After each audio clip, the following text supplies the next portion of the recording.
Today's story is Rhinos Don't Eat Pancakes. Daisy's eating her breakfast when a big purple rhinoceros strolls into the kitchen, just like that. Then it takes a bite of her pancake, just like that. Daisy tries to tell her mum and dad, but they're much too busy to listen. They're always too busy to listen. So Daisy starts to talk to the rhino instead.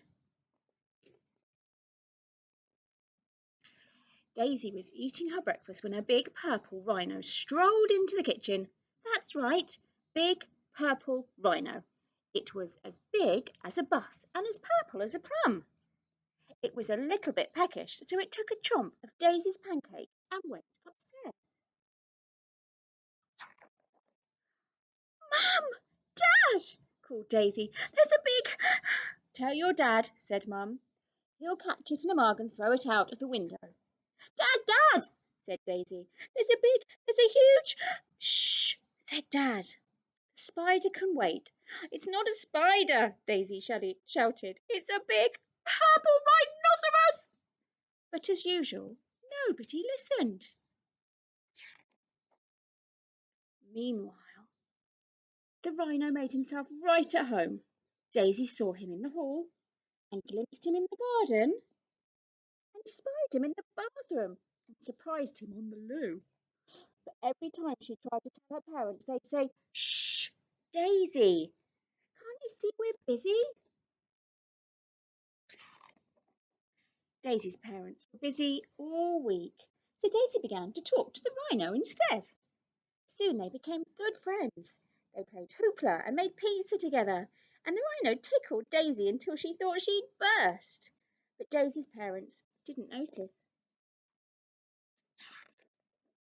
until the pancakes ran out. Who ate all the pancakes? Yelled Dad, looking straight at Daisy. It was the rhino, she said. Rhinos don't eat pancakes, said Dad. This one does, cried Daisy. I saw him in the kitchen. A rhino, said Mum. In the kitchen, said Dad. Yes, said Daisy excitedly. Mum and Dad roared with laughter. Whatever next, they hooted. A shark in the toilet, a polar bear in the fridge. There he is, look, Daisy yelled. But Mum and Dad were so busy laughing, they didn't even notice. Come on, Rhino, said Daisy. I've had enough of this. The rhino tickled Daisy with his horn, but she was far too glum to giggle. Mum and Dad never listen, she sighed. They're always a million miles away. The rhino sighed deeply, thought, through his big purple nostrils. I'm sorry, Rhino, said Daisy. Your family are a million miles away too, aren't they? The rhino nodded, and a little lilac tear dropped down his cheek. Poor Rhino. That night, Daisy sat up thinking of ways to get the rhino back home to his family. He was too heavy for a hot air balloon, too big for Daisy's rubber dinghy. She thought about lending him her bike, but the helmet would never fit. The next morning, Mum and Dad had a surprise. We're taking you to the zoo, said Mum, so you can see a real rhino. What do you think of that? Grinned Dad. Daisy thought it was a silly idea, and there was already a perfectly good rhino sitting on the sofa. But she didn't say so. What was the point? No one would listen. At the zoo, Daisy saw yellow giraffes, bright red parrots, orange and black tigers, and green grass snakes. But she couldn't help thinking about her poor purple rhino. Hurry up, Daisy, said Mum. The rhinos are this way. But what was this? Missing. Big purple rhino likes pancakes. If found, please call the zoo. Cripes, said Mum. That explains the pancakes, gasped Dad. Mum and Dad and Daisy rushed back home, and guess what they saw when they got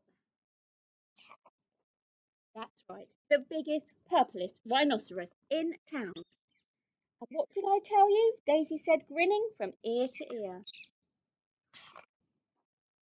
I'm phoning the zoo, said Mum. The rhino looked startled.